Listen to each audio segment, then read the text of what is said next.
Adani enterprises limited versus Paranjoy गुहाटा। तो मैं अकेला नहीं, हमारे साथ 4 और स्वाधीन पत्रकार हैं। वहाँ का सीनियर डिस्ट्रिक्ट जज अनुज कुमार सिंह, उन्होंने एक एक्स पार्टी ऑर्डर इशू किया था। ये ऑर्डर एक तरह से गैग ऑर्डर। आपके साथ क्यों मैं बात कर रहा हूँ? क्योंकि वही कोर्ट से ऑर्डर आया, ये जो गैग ऑर्डर था, आपको मानना नहीं पड़ेगा। मगर कहानी यहाँ खत्म नहीं। एक सवाल है कि जो नफ़रत की राजनीति है और ये जो क्रोनी कैपिटलिज़्म, ओलिगार्की जो जो पूंजीवाद का एक तरह से एक जो स्वरूप जो बहुत खतरनाक स्वरूप, ये दोनों एक साथ चल रहे हैं। बिल्कुल तो ठीक। क्या इनका गठजोड़ भी है या नहीं? आज इस तरह से इस्लामोफोबिया भारतवर्ष में नहीं होता अगर हमारे देश का जो मीडिया है और किस तरह से इन लोग को मदद मिल रहा है, सरकार से मदद मिल रहा है। ये स्थिति में आज हम हैं क्योंकि जो आज सरकार में, जो सत्ते में है, जो नफरत नफरत फैलाते हैं, जो हिंसा फैलाते हैं, उनके खिलाफ कानूनी कार्रवाई करने के लिए तैयार नहीं है। जो भी सत्ते में है, आप राजनेता हो सकता है, आप कॉर्पोरेट घराने का बॉस हो सकता है, आप कोई आर्मी जनरल हो सकता है, आप एक अपराधी भी हो सकता है। पत्रकार का काम है सवाल करना, सख्त सवाल करना। एक सवाल के बाद अगर जरूरी पड़ेगा दूसरी तीसरी सवाल कीजिए। ये प्रधानमंत्री मोदी जी ने पत्रकार लोगों को मौका नहीं दिया। मेरे खिलाफ गौतम अडानी जी का वकील 7 मानहानि का केस इस वक्त जारी है। 5 गुजरात में है, 1 राजस्थान में है, 1 दिल्ली में है। एग्जैक्टली मैं ये कह रहा हूँ, ये लड़ाई आपने चुनी क्यों? ये इतना महत्वपूर्ण लड़ाई क्यों है?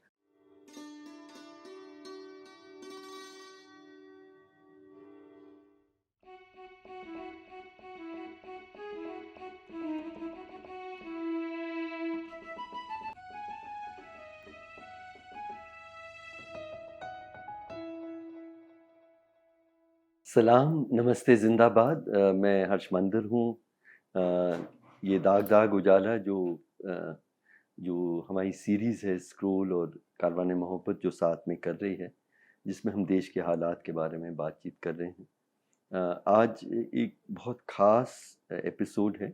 नॉर्मली हमारे 2 या 3 मेहमान होते हैं, लेकिन इस एपिसोड में एक ही मेहमान है, बहुत ख़ास मेहमान, और बहुत ज़रूरी बातें हम लोग करेंगे। पत्रकारिता के बारे में, पूंजीवाद व्यवस्था के बारे में, या मीडिया के बारे में, लोकतंत्र के बारे में। मेरे साथ हैं परंजॉय गुहा ठाकुरता। परंजॉय का परिचय देने में ही मैं सोचा कहाँ शुरू करूं। मेरे बहुत प्रिय दोस्त हैं। हम लोग 17 साल की उम्र दोनों थे जब से मैं उनको जानता हूं, जब हम लोग दोनों ने कॉलेज ज्वाइन किया। सबसे अहम परिचय फिलहाल बेहद साहसी पत्रकार, और बेहद साहसी एक तरह का पब्लिक वॉइस, सच बोलने की हिम्मत रखने वाले परंजॉय हैं। और उसी के बारे में हम लोग अपनी बातचीत आगे बढ़ाएंगे। 48 साल से ये पत्रकार रहे हैं, ऑलमोस्ट 50 इयर्स। 25 साल से ये डॉक्यूमेंट्रीज बनाते आ रहे हैं। 12 साल से उन्होंने अपना पब्लिशिंग हाउस शुरू किया है। 42 किताबें उन्होंने छापी हैं इस पब्लिशिंग हाउस में।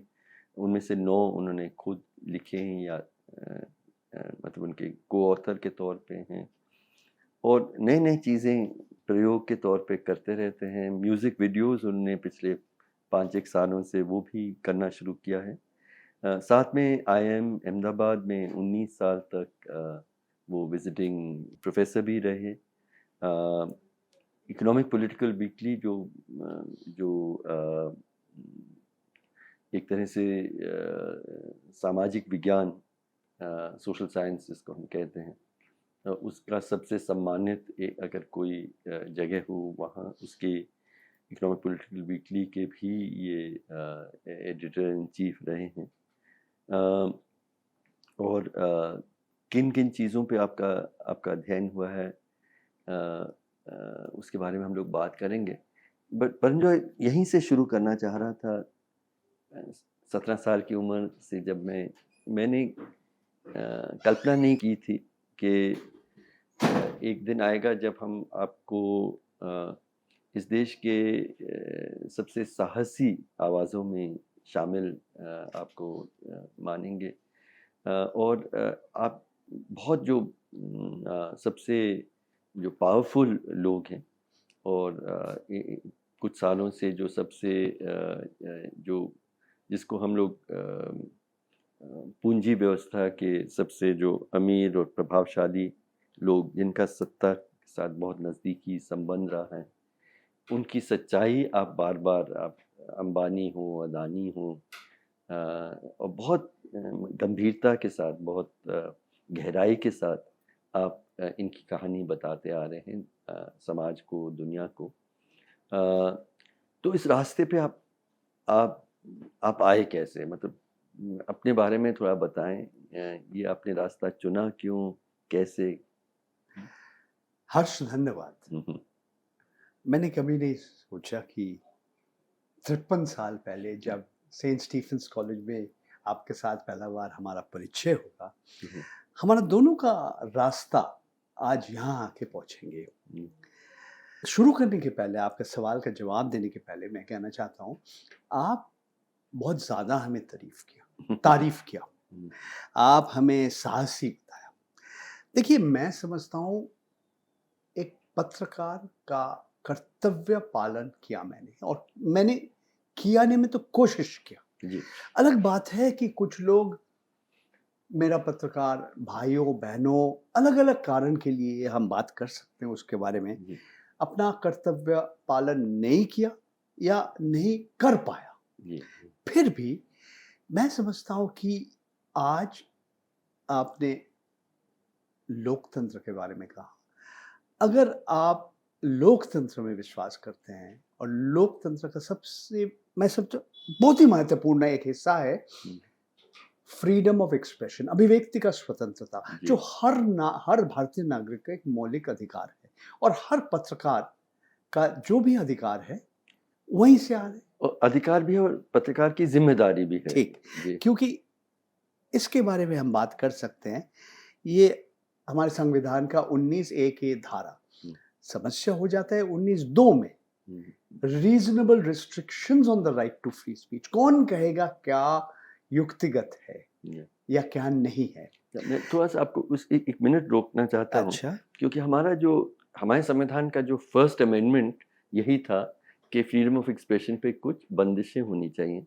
अमेरिका का जो संविधान का फर्स्ट अमेंडमेंट था कि आप कोई बंदिशें नहीं होनी चाहिए फ्रीडम ऑफ एक्सप्रेशन पर। जी। एक उदाहरण दे देता हूँ।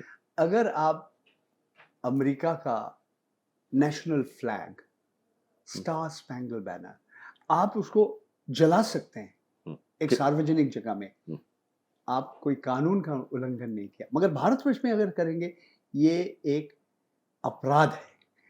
आपने जो सवाल किया, मैं पत्रकार क्यों बना, मेरा आखिरी 2 साल दिल्ली विश्वविद्यालय में, सेंट स्टीफेंस कॉलेज के बाद मैंने दिल्ली स्कूल ऑफ इकोनॉमिक्स में 2 साल अर्थशास्त्र पढ़ा, और वो 2 साल इंदिरा गांधी का आपातकालीन समय था।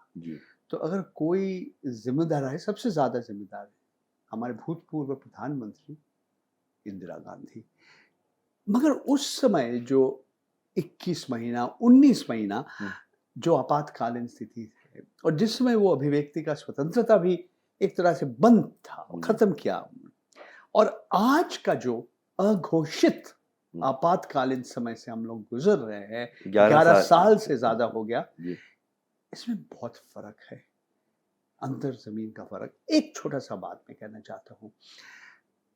हमारे माननीय प्रधानमंत्री श्री नरेंद्र मोदी भारतवर्ष का एकमात्र प्रधानमंत्री जो आज तक पत्रकार को एक प्रेस कॉन्फ्रेंस, जहाँ पे कोई भी सवाल कर सकते हैं, अभी तक उन्होंने नहीं किया। जी।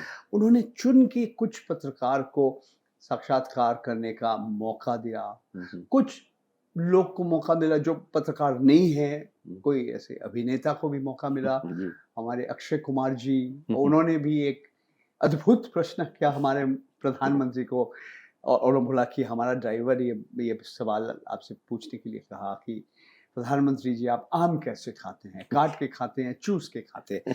मगर मेरा कहना है हुँ। कि जो आप कह रहे हैं कि विश्व का सबसे बड़ा लोकतंत्र है भारतवर्ष, जी। और पहला बार प्रधानमंत्री एक सार्वजनिक मंच से कोई भी उनको कुछ भी सवाल पूछ सकते हैं। अभी तक हमारे देश का पत्रकार को ऐसा मौका नहीं मिलेगा, नहीं मिला। जी। तो जब जो एकदम शीर्ष में है, सबसे ताकत वाला जो हमारे देश का राजनेता है, उनका व्यवहार इस तरह से, जी। इ इस तरह से उन्होंने व्यवहार कर रहे हैं, आपको आश्चर्य होना नहीं चाहिए कि आज जब मीडिया के बारे में कहते हैं, जो मुख्य धारा का मीडिया के बारे में क्यों इतना बड़ा हिस्सा आज सिर्फ सरकार का गुणगान करते हैं जी। और सरकार का जो सवाल करना है, जो लोकतंत्र में आप कहते हैं फोर्थ पिलर, जी। चौथा खंभ, आप जो भी सत्ते में है, आप राजनेता हो सकता है, आप कॉर्पोरेट घराने का बॉस हो सकता है, आप कोई आर्मी जनरल हो सकता है, आप एक अपराधी भी हो सकता है। पत्रकार का काम है सवाल करना, सख्त सवाल करना। जी। एक सवाल के बाद अगर ज़रूरी पड़ेगा, दूसरी, तीसरी सवाल कीजिए। ये प्रधानमंत्री मोदी जी ने पत्रकार लोगों को मौका नहीं दिया। हुँ। इसका एक तरह से मैं समझता हूँ कि उन्होंने सचमुच मेरे ख्याल में, मेरे सोच में फ्रीडम ऑफ एक्सप्रेशन, अभिव्यक्ति का जो स्वतंत्रता है, जो स्वाधीनता है, जी। शायद वो विश्वास नहीं करते हैं। जी। वो कहने में और कुछ कहेंगे, मगर उनका जो एक्शंस है, जो खुद किया, यही कहते हैं। जी। नहीं, पर फिर भी पंजोय एक आपातकाल ने आपको इस रास्ते पे मतलब रास्ता दिखाया कि ये आप अपनी ज़िंदगी के साथ करना चाह रहे हैं। और दूसरा जो अघोषित आपातकाल में हम आज पहुँचे हैं और आप अभी भी कोशिश कर रहे हैं सच बोलने का, किसी कीमत पे सच बोलना। आपने कहा कि ये इसमें बहादुरी की बात कम है, सिर्फ़ अपना कर्तव्य पालन के प्रति अपनी एक ज़िम्मेदारी आप महसूस कर बिल्कुल रहे ठीक हैं। कह रहे जी, हैं आप। ये बहुत खूबसूरत ज़रूरी बात आपने कही। दिक्कत ये है कि ये ऐसा वक़्त है जहाँ पे इस ज़िम्मेदारी को बहुत बड़ा हिस्सा मीडिया का इसको इसको याद नहीं किया है। आगे चल के हम लोग इसके बारे में और गहराई से भी बात करेंगे। लेकिन आपके व्यक्तिगत जो सफ़र रहा है, मुझे लगता है कि इसके बारे में जो भी आप बताना चाहें, आपका जो ये 48 साल पत्रकार के नाते आप और बीच में आप लेखक भी रहे, पब्लिशर भी रहे, डॉक्यूमेंट्री फ़िल्म्स भी बनाए। लेकिन मोस्टली आप समाज को कुछ सच्चाइयाँ मतलब अलग-अलग तरीकों से बताने की कोशिश आपने की। उस आपके just your work life and your journey in India's democracy अगर आप उसके बारे में कुछ बताना चाहें? हर्ष, मैं अपने बारे में क्या बताऊँ? हुँ। सबके सामने है, अगर लोग पढ़ने चाहते हैं, देखने चाहते हैं, सब कुछ हमारे सार्वजनिक एक मंच है, मेरा वेबसाइट है, वो पढ़ सकते हैं। मैं 2-3 चीज़ कहना चाहता हूँ। पहला बात है, जो भी सत्ते में है, जो भी जो भी व्यक्ति जिसके पास क्षमता है, शक्ति है, ज़्यादा से ज़्यादा इन लोग सचमुच टॉलरेंस, जो आप कहेंगे कि आपका राय और कुछ होता है, मेरा राय और, राइट। मगर आपका राय और कुछ है, फिर असहमति को सहमति और असहमति, और उसके साथ-साथ हुँ, हुँ, आप क्या, और जो लोग कह रहे हैं, आप क्या संवेदनशीलता के साथ देख रहे हैं? Are you sensitive to somebody else's view? हुँ, मेरा कहना है, फ़र्क ये है कि इससे पहले भी जो लोग थे, वो सचमुच विश्वास नहीं करते हैं टॉलरेंस में। जो हम कहेंगे कि एक तरह से हम दूसरे की बात जो भी कहे हम मानने के लिए तैयार नहीं हैं। मगर ये बात और थोड़ा आगे बढ़ जाता है। हमारे एक है हमारे नेताओं में मुझे लगता हाँ, है कि नेहरू जी से शुरू करके और डॉक्टर मनमोहन सिंह, ये दोनों में असहमति को वो असहनशील या सहनशीलता एक बात है। हम्म, एक और बात है कि आपका साथ मेरा राय नहीं मिल रहे। जो सत्य में है वो उनके मन के अंदर बदला लेने का एक मनसा है। तो सिर्फ आपके साथ मैं सिर्फ असहनशील नहीं है, हमारे पास हथियार है। हमारे पास डायरेक्टरेट ऑफ एनफोर्समेंट है जो जो वित्त मंत्रालय में है। हमारे पास इनकम टैक्स डिपार्टमेंट है, आयकर विभाग है, हमारे पास सेंट्रल ब्यूरो ऑफ इन्वेस्टिगेशन है, हमारे पास ऐसा कानून है जो आज हमारे समाज में एक हथियार बना है। जैसे UAPA, unlawful activities prevention act. आप कह रहे ये आतंकवादी के खिलाफ है, मगर आम नागरिक के खिलाफ भी इसका दुरुपयोग हुआ। आप कह रहे PMLA, prevention of money laundering act. ये कानून के पास इतना जो सत्य में है, जो क्षमता है इनकी, ये पहले हम भारतवर्ष में कभी नहीं देखा। और ये हम देख रहे हैं कि इस सारे कानून को और ये जो संस्था है लॉ एनफोर्समेंट एजेंसीज, इसका इतना दुरुपयोग, हथियार की तरह इसका इस्तेमाल, हाँ, मेरे राय में, मेरे सोच में कभी हम भारतवर्ष में नहीं देखा। पहले दिखा, ऐसा नहीं कि एक दो बार हम ऐसे उदाहरण दे सकते, मगर एट दिस लेवल। एक चीज और मैं कहना चाहता हूँ, हमारे देश में जो अलग अलग संवैधानिक और अलग का संस्था है, आप देखिए निर्वाचन आयोग, आप देखिए controller and auditor general of India, आप हमारी सेना के बारे में कहिए, आप हमारे ब्यूरोक्रेसी के बारे में कहिए। आप तो खुद पुलिस आईएएस ऑफिसर थे। सारे और जुडिशरी बिल्कुल, न्यायालय जितने, ये सारे आज मैं समझता हूँ एक तरह से सरकार के खिलाफ काम करने के लिए, या उनका अपना जो एक होना चाहिए, एक संविधान में उसको एक क्षमता मिला, वो क्षमता का उपयोग नहीं कर पाते। तो अगर ये सारे जो संस्थाएं एक तरह से मैं समझता हूँ कॉम्प्रोमाइज्ड या कमजोर हो गए, तो मीडिया का हालत वही है।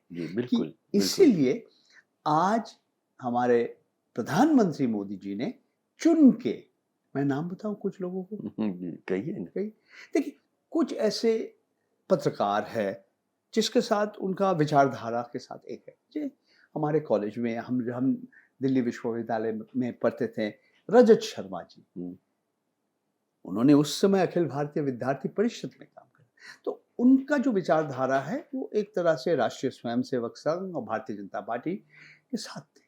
उस समय भारतीय जनता पार्टी अभी तक उस समय नहीं बना था, बनने वाला भारतीय जनसंघ था। मगर उसके बाद हमने बहुत सारे पत्रकार को देखा जिसका बैकग्राउंड रजत शर्मा जी के था। अंजना ओम कश्यप, सुधीर चौधरी आज जो दूरदर्शन में है, जिसको कुछ हफ्ता तिहाड़ जेल में जाना पड़ा। आप देखिए नाविका शर्मा, राहुल शिवशंकर, जो खुद हमें बताया कि आजकल लोग हमें कहते हैं राहुल शिवशंकर को आरएसएस, मैंने कहा उन्होंने एक बार हमें बताया। ऐसे बहुत सारे पत्रकार हम देख रहे हैं, वो मेरी सोच में वो अपना काम भूल गया। जो सत्य में है उनको सवाल नहीं कर रहे, मगर जो विरोधी दल है सारे उनके ऊपर सवाल आप कर रहे हैं, तो it has turned upside down. तो आपको जिसको सवाल करना है, मैं 2-3 उदाहरण देता हूं। नोटबंदी, जब मोदी जी कहा कि हाँ नोटबंदी फायदा होगा देश के लिए, आप बार बार सवाल नहीं किए। बेरोजगारी, जब मोदी जी कहा सेल्फ एम्प्लॉयड, जो लोग पकौड़ा तल रहे हैं उनके बारे में तो हमारे जो सरकारी आंकड़े में नहीं आ रहे। आप बार-बार क्यों नहीं सवाल कर रहे? आप देखिए कोविड कोविड के बारे में, जो हमारे लॉकडाउन के बारे में, जी, जो मैं समझता हूँ सिर्फ़ भारतवर्ष के इतिहास में नहीं, विश्व के इतिहास में हमने कभी नहीं देखा सबसे कठोर कि लॉकडाउन ऐसा इतिहास में 6 हमारे। महीना में जी, करोड़ों लोग शहर छोड़ के गाँव चला गया। हुँ, ये भारतवर्ष के इतिहास में और मैं समझता हूँ विश्व के इतिहास में हमने कभी नहीं देखा। जी, ये सारे विषय के ऊपर आप सवाल बहुत ही नहीं। कम या सवाल नहीं करें। क्या हुआ? जो सवाल कर रहे हैं, जो आज स्वाधीन हो गए, जो यूट्यूब चैनल चला रहे हैं, जो अभी भी मुख्य धारा का संस्था में रह के भी अभी भी सवाल कर रहे हैं, उनका मुँह आप बंद करने का कोशिश कर रहे हैं, अलग-अलग तरीक़ा से। आपने कानून बदल दिया, आपने जो सूचना प्रयुक्ति इन्फॉर्मेशन टेक्नोलॉजी रूल्स बदल दिया, आपने निजता का जो कानून है, तो डिजिटल प्राइवेसी प्रोटेक्शन एक्ट ये सारे कानून, एक के बाद एक कानून आप कोशिश कर रहे हैं, इस ऐसा बदलेंगे, तो आप स्वाधीन पत्रकारिता को कम जो से जो थोड़ी हिम्मत से हाँ, लोग कर रहे हैं, उसको भी मैं दबाने एक की कोशिश। उदाहरण देता हूँ। अजीत अंजुम जी जाके बिहार में जहाँ पे ये वोटर रिवीजन हो रहे, वहाँ पे उन्होंने रिपोर्ट किया, उनके खिलाफ एफआईआर कर दिया। हुँ, ऐसे बहुत सारे मानहानि का केस लग गया। एक-एक पत्रकार को बोला, आप देशद्रोही हैं, आप राष्ट्रद्रोही हैं, कप आप टुकड़े-टुकड़े गैंग में हैं। कप्पन का बहुत ही ज़्यादा 2 गंभीर। साल के आसपास उनको रहना पड़ा। हुँ, एक अर्नब गोस्वामी जी को आपने जल्दी-जल्दी सुनवाई किया। कोर्ट ने है ये हाँ, जो। और सिद्दीक कप्पन को 2 साल जेल के अंदर रहना पड़ा। जी, ऐसे बहुत सारे उदाहरण हैं और दुःख की बात है, गाँव में, छोटे शहर में जो पत्रकार है, वो आज ज़्यादा खतरे में है। जी। हम बैठे हैं शहर में, अ, आप अ, और मैं एक अंग्रेज़ी में बात कर सकता हूँ, हुँ, मगर इन लोग जी, और हम दे आपके दे लिए आर इन बोलने के लिए ग्रेट बहुत डेंजर। लोग हैं। जी, जी। नहीं, बिल्कुल आपने संदर्भ बताया क्यों ज़रूरी है आपका, और बार-बार आप कह रहे हैं ये सारी संस्थाएँ मीडिया को शामिल करते हुए अ, अधिकार लोकतंत्र देता है। मुझे लगता है ज़िम्मेदारी उससे बढ़ के ज़िम्मेदारी देती है कि कोर्ट्स हों, इलेक्शन कमीशन हो, सिविल सर्विसेज़ हों। मैं एक व्यक्तिगत एक हुँ, उदाहरण देना चाहता हूँ। 17 अगस्त हमारे मुख्य चुनाव आयुक्त जी, ज्ञानेश कुमार जी एक पब्लिक प्रेस कॉन्फ्रेंस किया। करते लगभग 1.5 घंटा का प्रेस कॉन्फ्रेंस। मैं नहीं सोचा मेरे को मौका मिलेगा, मैं उठ के एक 1 सवाल, मिनट में उनको सारे सवाल पूछे। 5 सवाल किया। हुँ, बिहार के बारे में 2, हुँ, महाराष्ट्र के बारे में 3 हुँ, और उन्होंने 5 लोगों से सवाल लेने के बाद एक साथ जवाब दिया। उन्होंने कुछ सवाल का लंबा जवाब दिया, कुछ सवाल के जवाब के किस तरह से दिया कि एक और सवाल किया जो अंग्रेजी में हम कहते हैं व्हाट अबाउट री। 2 सवाल का जवाब उन्होंने नहीं दिया। मेरा कहना क्या है, मैंने कभी नहीं सोचा कि वो 1 मिनट में मैं वो 4-5 सवाल करूँगा, वो वायरल हो जाऊँगा। बिल्कुल वायरल हो गया क्योंकि क्यों हुआ? क्योंकि हर कोई हर और सवाल नहीं पूछ नहीं, रहे नहीं हैं। और लोग सवाल किया, ऐसा नहीं कि और लोग सवाल नहीं किया। कारण ये है कि हमारे माननीय मुख्य चुनाव आयुक्त ठीक तरह से जवाब नहीं दिया। हुँ, हुँ, घूम फिर के जवाब दिया, पूरी जवाब नहीं दिया, आधा जवाब दिया और जवाब नहीं दिया। इसीलिए मैंने कभी नहीं सोचा कोई 1 मिनट का सवाल वायरल हो जाएगा। तो एक पत्रकार का एक कर्तव्य पालन के लिए जो भी है आप सवाल कीजिए। और मेरा सवाल, मेरा अकेला क्या सवाल, सब लोग ये सवाल पूछ रहे हैं। जी, जी। और वहाँ पे भी वो गोदी मीडिया के लोग भी थे। हुँ, गोदी मीडिया, रवीश कुमार ने हुँ, ये 2 शब्द का जो जो हमारे देश में ना वो बोलते हैं ना हमारे पत्रकार लोग को हुँ, वॉच डॉग्स होना चाहिए, हुँ, जो कुत्ता भौंकते हैं, हुँ, हुँ, वो चोर को डरा देते हैं। और एक और और लैप। है गोदी में चुपचाप बैठे रहते हैं, पूँछ हिलाते हैं। अगर वो गोदी कोई जाने-माने लोग, कोई शक्तिशाली कोई लोग है, तो और भी पूँछ हिलाते हैं। एक और तरीका का कुत्ता भी होता है, हुँ, वो जो लोगों को मदद करते हैं। एक अंध व्यक्ति को सड़क पारने के लिए जी। कोई नशीली वस्तु को हमारे हवाई अड्डा में वो हुँ, सूख के निकाल देते हैं। मगर ये गोदी मीडिया क्यों इतना हमारे देश का जो इतिहास में आप देखिए, आपने नेहरू जी की बात किया, हमारे देश में देखिए मोहनदास करमचंद गांधी, पंडित जवाहरलाल नेहरू, ये सब लोग पत्रकारिता किया। जी, अटल बिहारी वाजपेयी भी पत्रकार थे, लाल कृष्ण अडवाणी जी भी पत्रकार थे। तो एक तरह से हमारा राजनेता भी हमारे पत्रकार थे। हुँ, बहुत कुछ किया पर उसमें पत्रकारिता भी किया। आज ये जो परंपरा हुँ, क्या हो गया? खत्म हो गया? जी। या इतना कमज़ोर हो गया हमें दिखाई नहीं दे रही? पर जो जिन सवालों पे आज आप अपनी आवाज़ उठा रहे हैं, मैं उसके बारे में थोड़ा उस दिशा में जानना चाहता हूँ। लोकतंत्र पे आप कह रहे हैं एक अघोषित किस्म की का आपातकाल से हम गुज़र रहे हैं और मैं पूरी तरह से सहमत हूँ। लोकतंत्र पे बहुत सारे बहुत गंभीर किस्म के आक्रमण हो रहे हैं। इससे भी मैं सहमत हूँ। एक आक्रमण जिस पे मैं बहुत काम करता हूँ वो है जो नफ़रत की राजनीति और जिसमें माइनॉरिटीज़ ख़ास करके मुस्लिम और कहीं क्रिश्चियन माइनॉरिटीज़ पे जिस तरह का वार हो रहा है, वो मैं मानता हूँ कि उसी तरह से जैसे नाज़ी जर्मनी में यहूदियों के साथ हुआ, एक तरह से वहाँ से भी हम लोग आगे बढ़ गए। वहाँ से भी आगे बढ़ गए। तो इसलिए मेरी लड़ाई इस मुद्दे पे और वही कीमतें, वही इंस्टीट्यूशंस जो आपने कहा, वही चल रहे हैं। आपने आपकी जो लड़ाई है सब मतलब बहुत सारी चीज़ों पे है, तो मुझे लग रहा है कि जो सबसे बड़े पूंजीपति हैं इस देश के, उनका उनके बारे में और उनकी जो मिलीभगत है, सरकार जो मोदी सरकार है, उनका इनके प्रति जो समर्थन देते हुए एक तरह से देश का जिसको अंग्रेजी में हम क्रोनी कैपिटलिज्म कहते हैं, मतलब क्रोनी पूंजीवाद। क्रोनी पूंजीवाद, मतलब ऐसा एक किस्म का पूंजीवाद तो है जो खुद ब खुद उभरता है। मैं एक और शब्द हम्म, आपको बता रहा हूँ, हम्म, ओलिगार्की। ओलिगा जो जो उससे जो सरकार है और जो पूंजीपति है, उन दोनों में फ़र्क हम नहीं देख फर्क पा नहीं। रहे।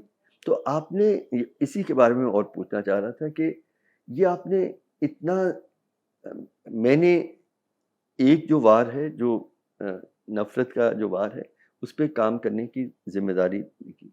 आपने मैं देख रहा हूँ आपके काम में, आपने ये जो पूंजीपति, जो ओलिगार्की, क्रोनी कैपिटलिज़्म और उनका जो गठजोड़ है हमारे सर्वोच्च जो नेता हैं, उस गठजोड़ को आप बार-बार बहुत हिम्मत के साथ उसको उजागर कर रहे हैं और सिर्फ़ मतलब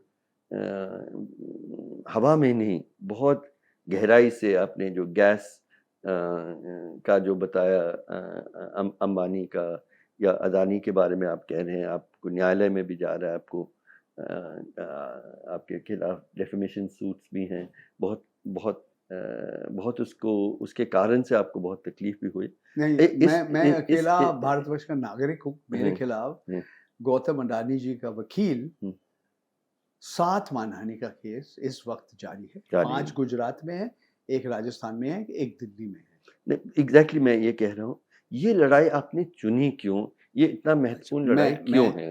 अच्छा, हर्ष, आपका जवाब मैं दूँगा, मगर उससे पहले मैं आपसे एक और सवाल कर आपको सवाल कर रहा हूँ। हुँ, आप क्यों नफ़रत के खिलाफ इस तरह से लड़ाई किया?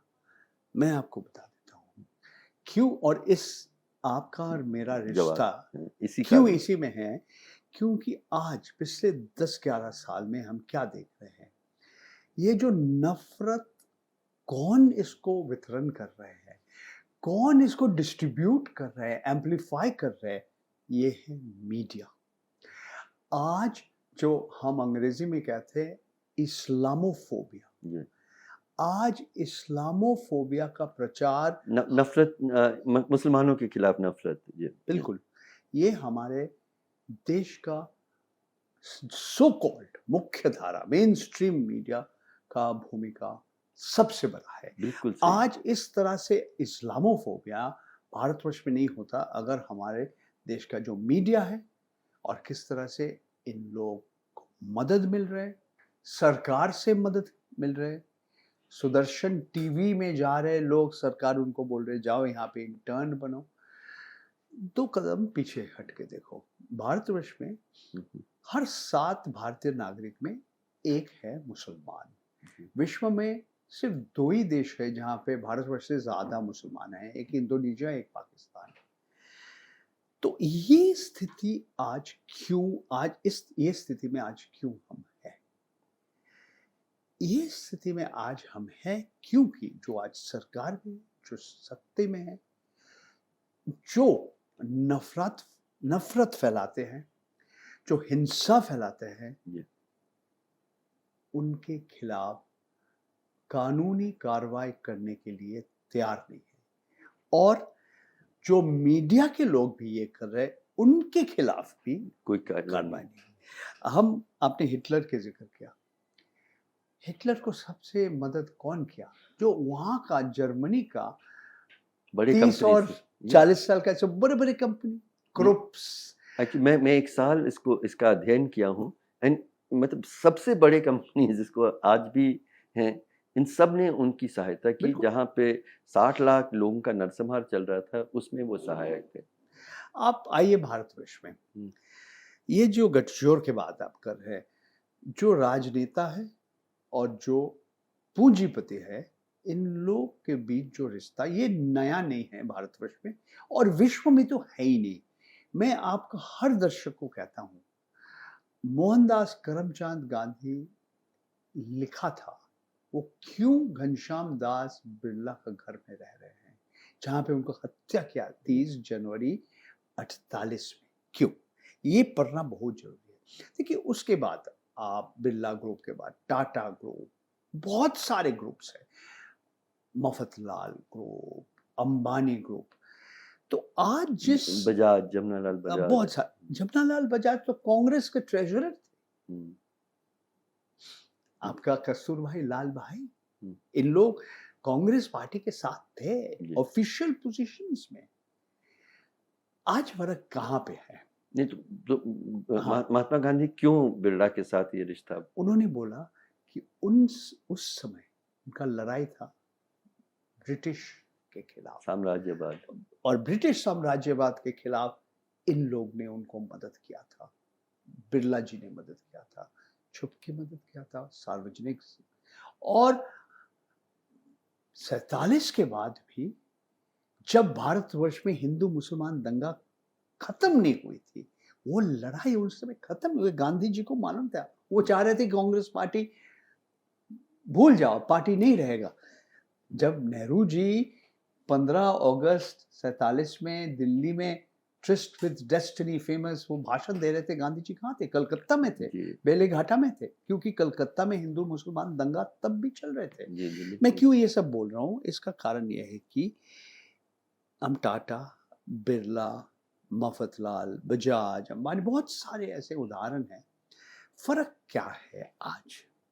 और ये है क्रोनी पूंजीवाद और ओलिगार्की, ये दोनों में एक बारीकी, एक फर्क है। आज जैसे मुकेश अंबानी जी और गौतम अडानी जी, इन दोनों का रिश्ता हमारे माननीय प्रधानमंत्री के साथ सबके सामने है। ऐसा नहीं है मैं ऐसा ये छुपा हुआ है, सबको मालूम है। अगर मैं जियो का जब एडवर्टाइजमेंट निकला था, पहली बार मैंने देखा कि एक प्राइवेट कंपनी का एडवर्टाइजमेंट में प्रधानमंत्री की तस्वीर थी। वो गैर कानूनी थे, उसको फाइन भी देना पड़ा और मामूली फाइन देना पड़ा, अलग बात है। पेटीएम का वही है। देखिए, मैं जैसे अब आपको पहले भी हमने कहा, हमने अर्थशास्त्र पढ़ा दिल्ली स्कूल ऑफ इकोनॉमिक्स। मैंने ज्यादा पढ़ा नहीं हूँ, अलग बात है। मैं और कुछ कर रहा था, मैं पढ़ाई के उसके सिवा बहुत कुछ किया, उसके बारे में नहीं बात करते। ठीक है, वो अरे बात कर सकते हो, हमें कुछ छुपाना नहीं। मगर किस तरह से जो कारोबार चलता है थोड़ा बहुत हमें मालूम है। तब जब मेरा करियर शुरू किया, मैंने बिजनेस पब्लिकेशंस में जो भारतवर्ष के कारोबार के बारे में लिखता, तो मैं थोड़ा कोशिश किया सीखने के लिए। और कुछ लोग कहते हैं आप ऑब्सेस्ड हो गए अंबानी और अडानी, मगर बिल्कुल नहीं। आप पढ़िए मेरा लेख, सिर्फ टाटा ग्रुप के ऊपर मैंने लिखा, जब 2G घोटाला हुई थी, मैं सारे कंपनीज के खिलाफ लिखा। मैं सुप्रीम कोर्ट में पिटिशनर भी था। मैं थापर जी, CG ग्रुप, वो ललित थापर जी जब पायनियर चलाते, मैं वही वहां पे भी नौकरी किया। हमने हमारे खिलाफ टाइम्स ऑफ इंडिया ग्रुप भी एक लीगल नोटिस भेजा था। ये गैस वॉर्स के बारे में आप बात किया, मुकेश अंबानी जी, अनिल अंबानी जी, उनका वकील एक बार नहीं 4 हमें लीगल नोटिस भेजा था। सुब्रतो रॉय सहारा, उन्होंने हमें नोटिस भेजा था। तो आप हर तो हर क्या एक मिनट, तो हर क्या आप पूंजी व्यवस्था के खिलाफ है? नहीं जी, मैं कह रहा हूं कि ऐसा नहीं है, ये अलग, और किसी समय हम बात करेंगे मैं पूंजीवाद में विश्वास कितना करता हूं या समाजवाद में कितना विश्वास करता हूं। मगर सचमुच जो आज भारतवर्ष में हम देख रहे हैं, ये पूंजीवाद नहीं है। बिल्कुल। ये दिस इज नॉट कैपिटलिज्म।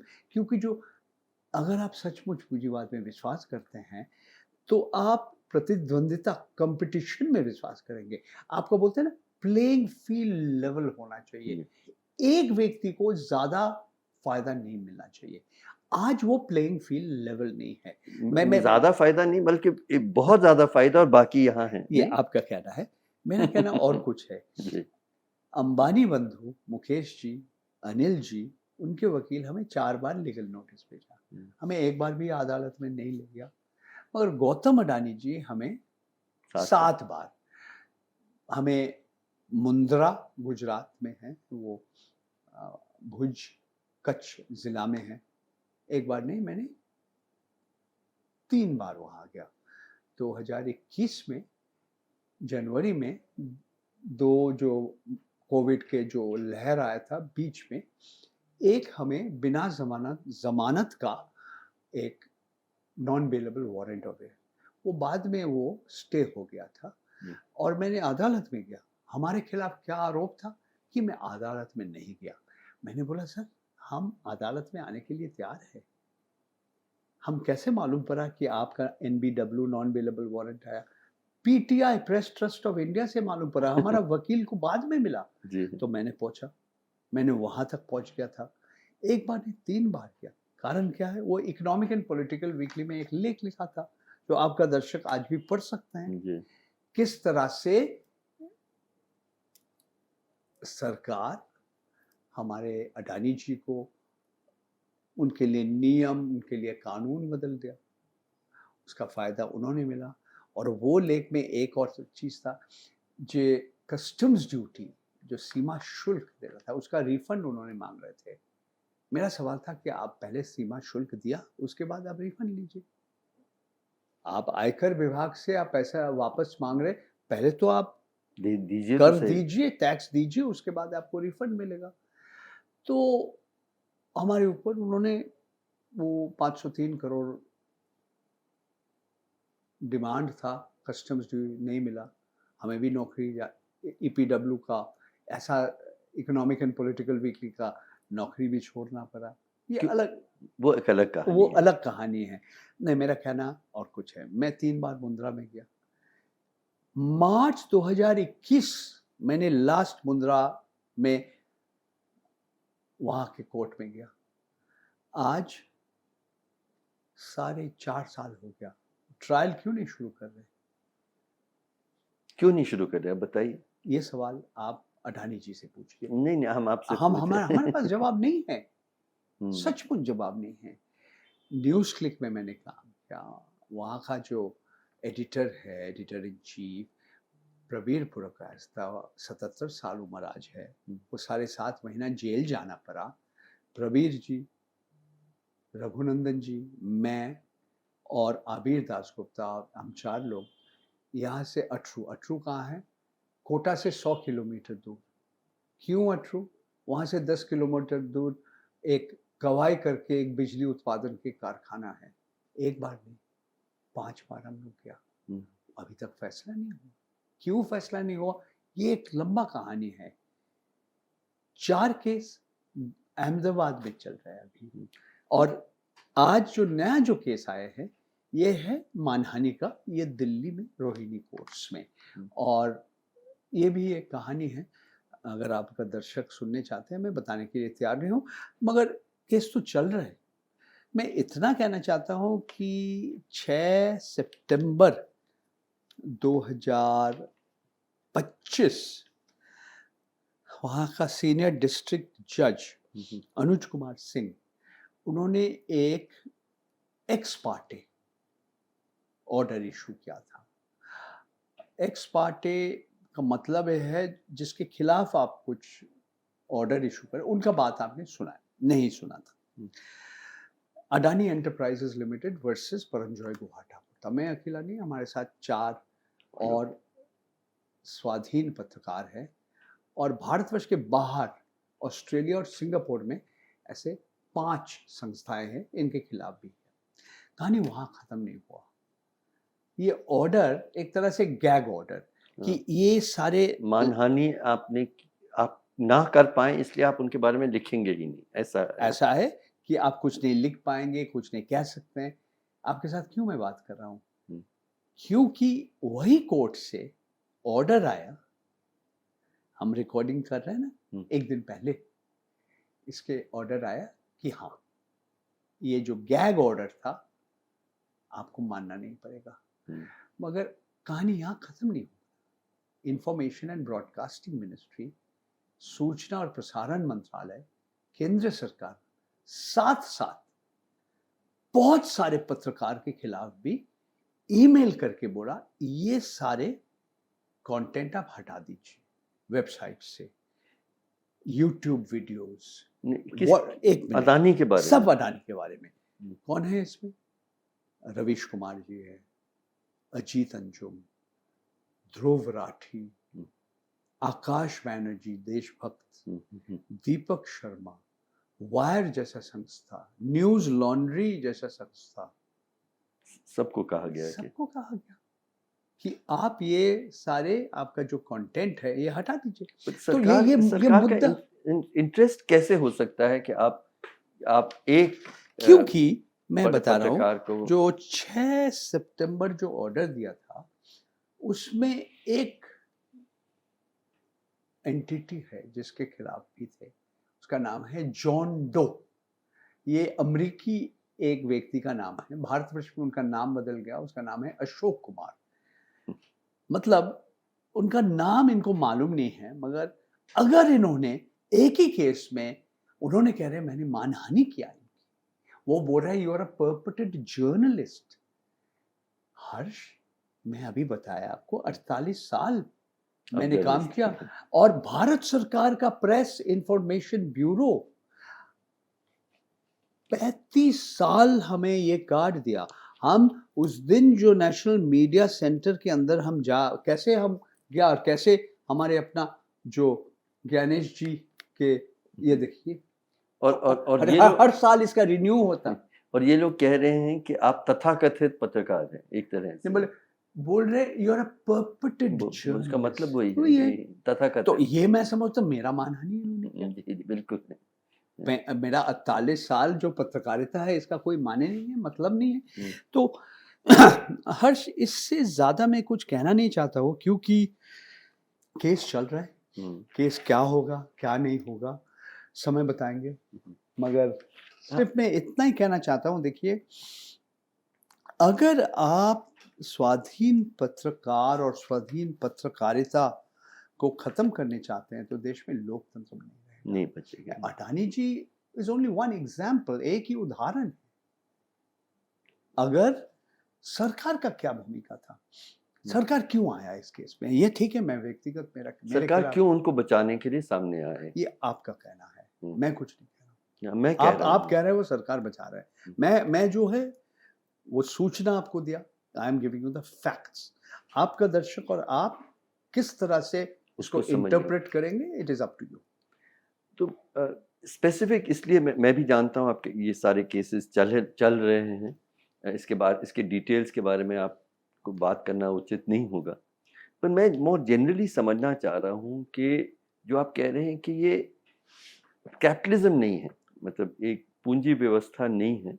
जिस तरह का पूंजीवाद हिंदुस्तान में जिसको ओलिगार्की कह रहे हैं, अब रूस में भी उसी तरह का दिख रहा है, कई देशों में एक अलग किस्म का पूंजीवाद, जहाँ पे सरकार के डोनाल्ड ट्रंप और इलॉन मस्क का जो ऐसा रिश्ता है, इन्होंने पसंद नहीं किया। मैं जब तुलना किया, मैंने बोला इलॉन मस्क तो एक सरकारी एक पद भी उसको मिला, आज वो नहीं है।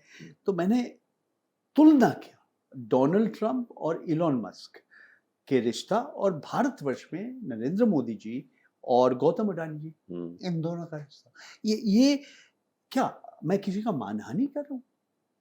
मैं अपना जो मौलिक अधिकार है कि हम तुलना कर रहे हैं और सवाल पूछ रहे हैं, जैसे ये पूरा जो मैंने रशिया से जो हम तेल सस्ता खरीद रहे हैं, उसका लाभ बहुत कम यहाँ के कंज्यूमर्स को मिला। 1 पैसा 1 रुपया नहीं मिल रहे, सब फायदा। और अमेरिका डोनाल्ड ट्रंप का सरकार के लोग कह रहे हैं कि सबसे ज्यादा फायदा मिला मुकेश अंबानी जी रिलायंस इंडस्ट्रीज लिमिटेड की, जिसका विश्व का भारतवर्ष और विश्व का सबसे बड़ा कच्चे तेल का रिफाइनरी है। और ये देखिए, हम तो अमेरिकी सरकार जो कह रहे हैं हम मानने के लिए तैयार नहीं हैं, मगर ये तो वास्तव है। 1 मिनट, ये कच्चा तेल रूस से आके इसको कच्चे तेल को आपने पेट्रोल बनाया, एविएशन फ्यूल, रसोई का गैस बनाया, आपने क्या क्या नहीं बनाया। आपने यहां से निर्यात किया, कहां पे निर्यात किया? अमेरिका में निर्यात किया। आज भारतवर्ष से ज्यादा चीन रूस से आयात कर रहे हैं। यूरोप का गैस रूस से आ रहा है। तो ऐसा नहीं है कि अमेरिका जो कह रहे हैं सब कुछ, दे आर ऑल्सो हिपोक्रेट्स। मगर ये हमें मानना पड़ेगा कि यूक्रेन का युद्ध का पहले जामनगर में रूस से कच्चा तेल कितना आता थे? 2%, 3%। वो 2-3 साल बढ़ के 45% के आसपास हो। तो ये वास्तव है, ये फैक्ट है, ये मेरा कहना नहीं है। जो इस विषय के ऊपर रिसर्च किया, जांच किया, उनका कहना है। तो इसीलिए एक अद्भुत तरह से अमेरिका का राष्ट्रपति व्लादिमीर पुतिन और हमारे देश के सबसे अमीर व्यक्ति में एक है मुकेश अंबानी जी, एक साथ तीनों का नाम एक तरह से मिल गया। मुख्यमंत्री जब थे, और आपने इस पे भी बहुत काम किया, जो नानो कार, और उसको टाटा को क्या फायदा उसमें मिला, बहुत ही आश्चर्यजनक था। मतलब वो कंपनी खत्म हो गया। नहीं, पर उसके बावजूद भी वो बंगाल में होना था, सिंगूर में, वो चला गया सानंद में। लेकिन उससे आधा की ज्यादा कीमत तो पब्लिक सब्सिडी की तरफ से आया था। मुझे याद है कि आपने ही उसको उजागर किया था। मैं नहीं, बहुत सारे लोग किया, इसके ऊपर केस भी आया बहुत। मगर एक तरह से हाँ, ये जो पश्चिम बंगाल में हुआ था, उसके बाद वामफ्रंट सरकार गिर गया, ममता बनर्जी आया, उन्होंने विरोध किया। मगर ये पूरा कारखाना सिंगूर पश्चिम बंगाल से सानंद गुजरात में गया। दुख का बात है, वो जो कारखाना है ना, अब नहीं चल रहा, खत्म हो गया। तो एक तरह से किसी को फायदा नहीं मिला। कच्चे तेल का कहानी और कुछ है। आपने जैसा अब कहा, हम जब 1 लीटर डीजल खरीदते हैं या पेट्रोल खरीदते हैं, इसका आधा के आसपास अलग अलग राज्य सरकार, केंद्र सरकार के पास टैक्स होता है। सीमा शुल्क, कस्टम्स ड्यूटीज, जो एक्साइज ड्यूटीज, जो आज जीएसटी बोलते हैं, गुड्स एंड सर्विस, जीएसटी नहीं है, सॉरी, जीएसटी पेट्रोलियम प्रोडक्ट्स में नहीं है, एक्साइज ड्यूटीज है ये। मगर कच्चे तेल का कीमत रूस से आधा के आसपास हो गया। मगर इसका फायदा भारतवर्ष का उपभोक्ता को 1 रुपया 1 पैसा भी नहीं मिला। तो फायदा किसको मिला? मुकेश अंबानी जी, और सिर्फ मुकेश अंबानी और रिलायंस इंडस्ट्रीज ने, हमारी सरकारी संस्था जैसे इंडियन ऑयल कॉर्पोरेशन, जैसे हिंदुस्तान पेट्रोलियम, भारत पेट्रोलियम, इन लोग को मिला। तो एक तरह से सरकार को सब कुछ मालूम है। ये भी भूलिए मत, एक समय रिलायंस इंडस्ट्रीज के ऊपर भी कर लगा था, बोला था विंडफॉल टैक्स। ये सरकार भी बोला कि आप इतना मुनाफा कमा रहे हैं, हमें और पैसा चाहिए तुम्हारे साथ। और सिर्फ जामनगर का रिफाइनरी नहीं, एक रूस का भी एक रिफाइनरी है, न्यारा एनर्जी, इसका मालिक रोसनेफ्ट है, वो रूस का कंपनी। मगर जैसे आप कच्चे तेल के बात देख रहे हैं, हम अडानी जी के बारे में थोड़ा कहना चाहते हैं। अलग अलग क्षेत्र में जिस रफ्तार से वो आज नियंत्रण कर रहे हैं, हवाई अड्डा, समुद्र के बंदर,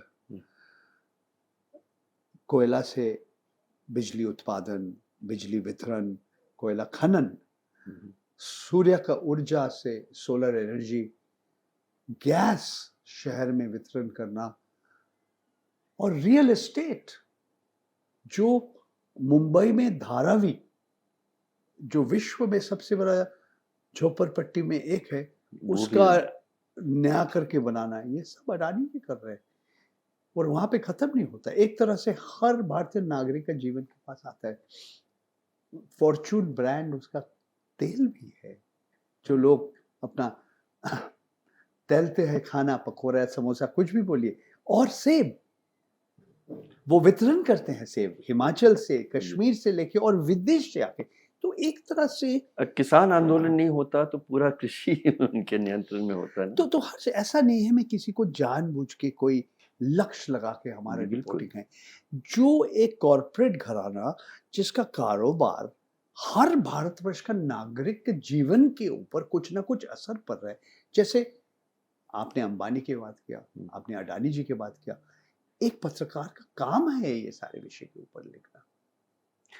तो एक जल्दी जो एक सवाल मैं पूछना चाह रहा था, मैं जब इसकी तैयारी कर रहा था, आपको आज निमंत्रण दिया, मैं एक नौजवान साथी ने कहा कि आपसे एक सवाल पूछूं। वो ये था कि क्या दोष पूंजी व्यवस्था में है?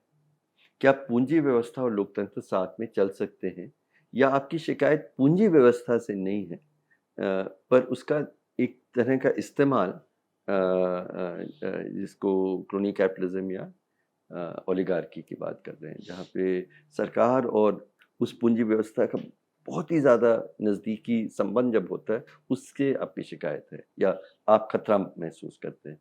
ये बहुत ही कठिन सवाल है जी। हर्ष। इस विषय के ऊपर सचमुच ने तो आपका नौजवान सहकर्मी ने एक बहुत कठिन सवाल किया। देखिए, पूंजीवाद का स्वरूप भी अलग अलग होता है।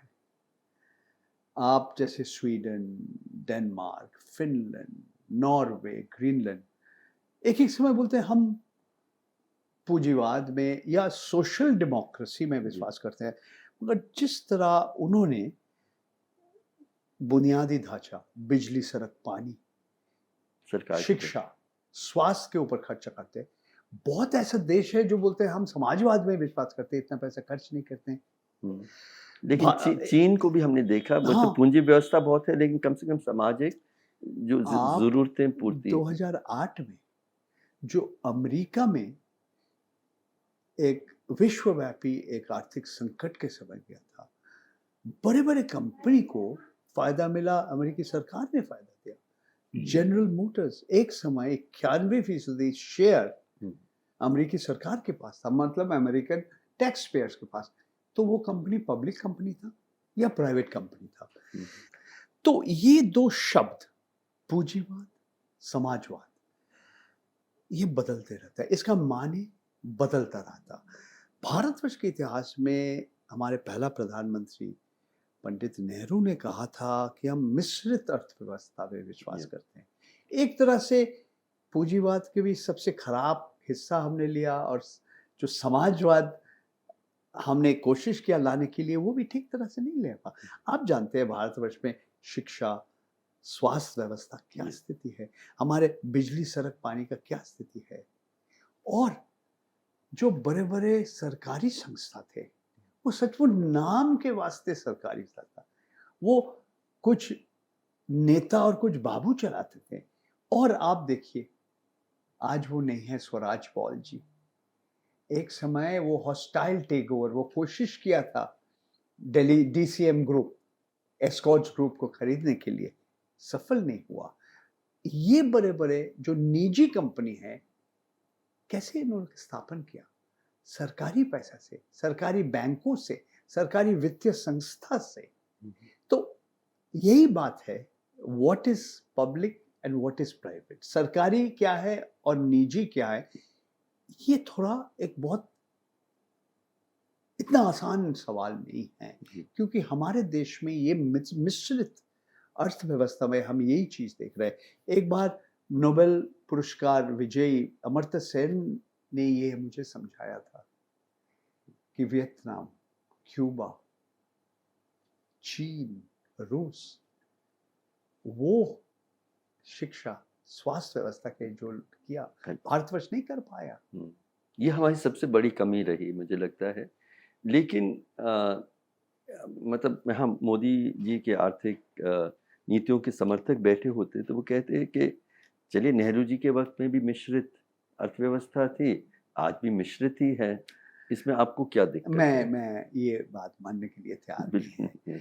जो प्राइवेटाइजेशन का दौर ये पहले भी शुरू हुई थी, आर्थिक उदारीकरण का दौर जो शुरू हुई थी, मोदी जी जो कहा था मिनिमम गवर्नमेंट मैक्सिमम गवर्नेंस, मैं समझता हूँ सचमुच ये नहीं है, एक चुनावी नारा ही था। आप अगर उनका जो पॉलिसीज है, जो उनका जो कार्यक्रम है, आप देखेंगे कुछ लोगों का आर्थिक ताकत बढ़ गया, बहुत बढ़ गया, बहुत बढ़ गया। और इसमें अंबानी अडानी जी का है, आप भूलिए मत, और टाटा सब लोग हैं।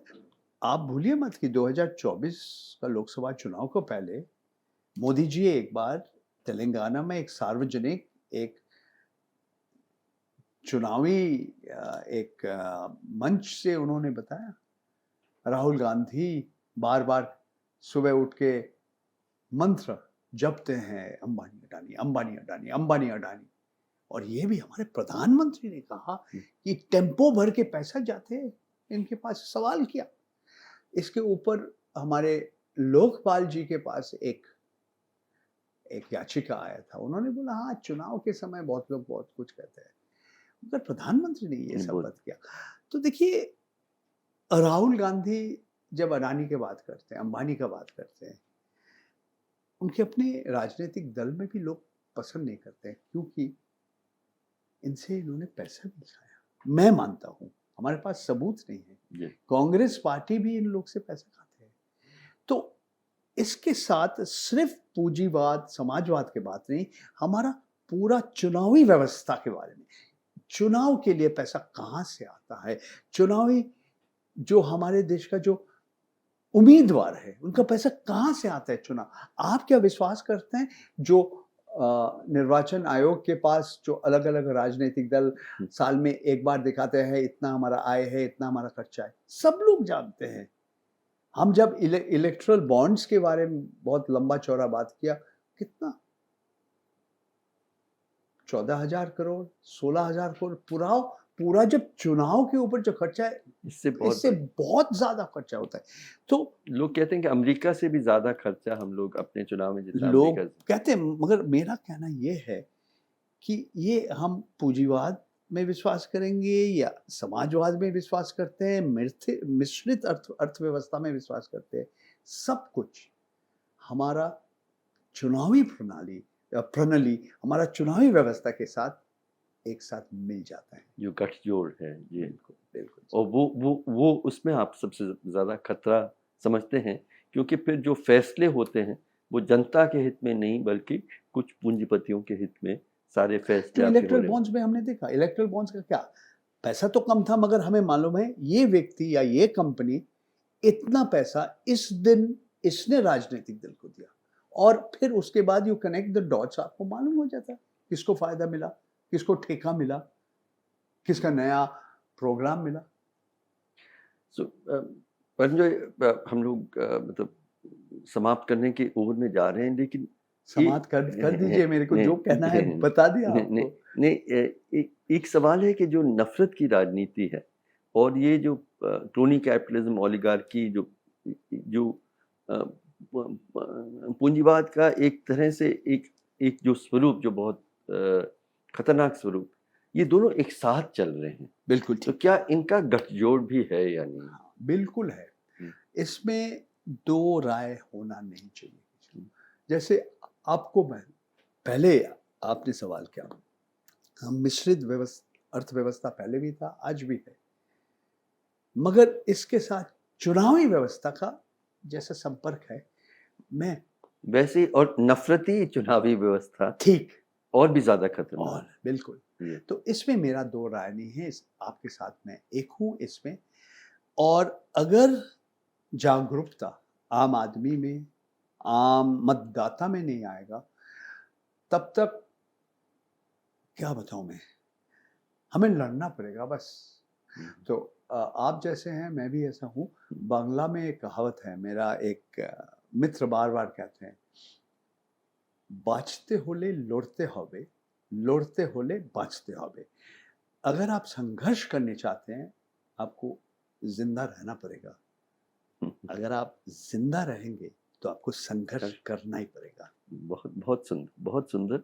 और उसी से मैं चाहता हूं कि कुछ नौजवान पत्रकार भी छोटे छोटे शहरों में शायद हमारी बात सुन रहे होंगे, उनके लिए मतलब आज की व्यवस्था में जहां सच बोलने की बहुत बड़ी कीमत है, जहाँ लोकतंत्र बचाने की बहुत बड़ी कीमत अदा है, और नफ़रत का जवाब मोहब्बत से देना बहुत बड़ी कीमत देना पड़ता है। उस स्थिति में आज अगर मैं नौजवान पत्रकार हूँ, अभी कॉलेज से मैं निकला क्या हूँ, सलाह दूं? क्या सलाह देंगे ये आप? सबसे मुश्किल काम है। सच क्या है, सच्चाई क्या है, वास्तव क्या है।